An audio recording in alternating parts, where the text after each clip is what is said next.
as you inch closer to retirement, your list of questions no doubt continues to grow. With so many things to consider, we're lucky to have with us Ohio's retirement coach Greg Taylor. As president of Legacy Retirement Group, he helps answer some of the most pressing questions. It is time, as always, Greg, to ask the coach. How you doing? Good. What a wonderful Monday, right? Right. We're going to start the work week off helping some people kind of get things figured out. These are some questions that I think a lot of people have as they go through this process, Greg. So this viewer writes to us, I plan on retiring in 6 months. Congratulations. What should I do with the money that's in my employer-sponsored retirement plan when I go? Well, normally an employer-sponsored retirement plan for our viewers is maybe a 401k, or for, say, teachers would be a 403b tax sheltered annuity. State of Ohio workers might have a 457 deferred compensation. And so normally we would recommend to roll that out into an IRA so that you can have more choices.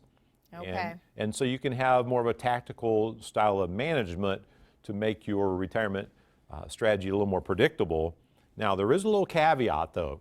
If you're under the age of 59 and a half when you retire, we usually recommend to keep a little bit of money in that employer-sponsored plan, because if you're over 55 and you're retired, you can pull that money out without that 10% excise tax penalty.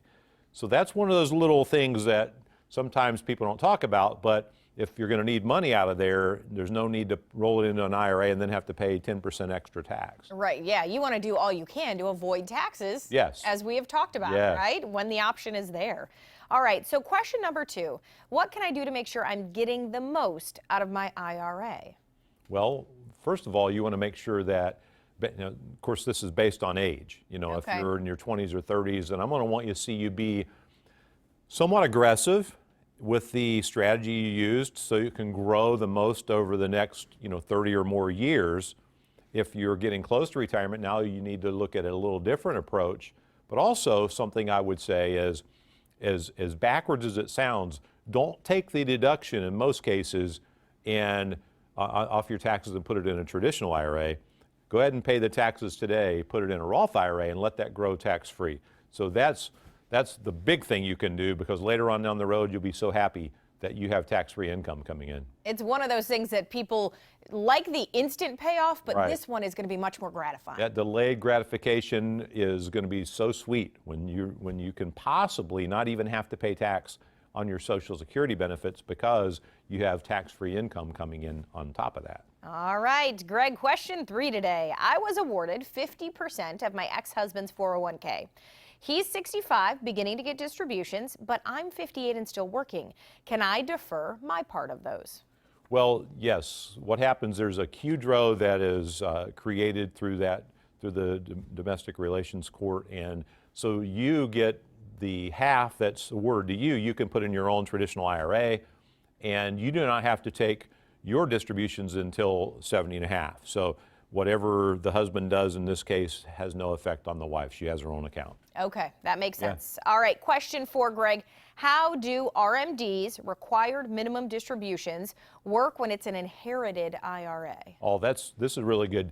There's a wonderful resource, IRS Publication 590, and it's really what I call the Bible for inherited or stretched IRAs. And so one of the things you want to realize is if someone's parents were to pass away this year, by next September 30th, they would have to create that separate account as an inherited IRA.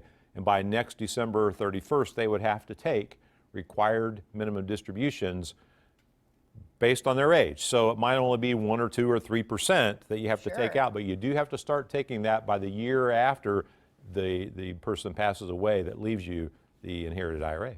Okay, and you want to do those, I'm sure, based on those deadlines, because do you get taxed if you do not, or do you have to pay a big hefty fine? So what happens then, it just all becomes taxable because you didn't take advantage, or you would be penalized on the amount that you didn't take out if you didn't take it out in time. Okay, so that makes sense. So pay attention to those deadlines. And if you have a retirement question for Greg, anything, nothing's off the table when it comes to retirement, send him an email. It's questions@ohiosretirementcoach.com. He'd be happy to answer it right here on the show. Thanks, Greg. You're welcome. All right, Kristen joining us next as we talk about why spending money in retirement is a lot less glamorous than you might think. We'll explain after the break.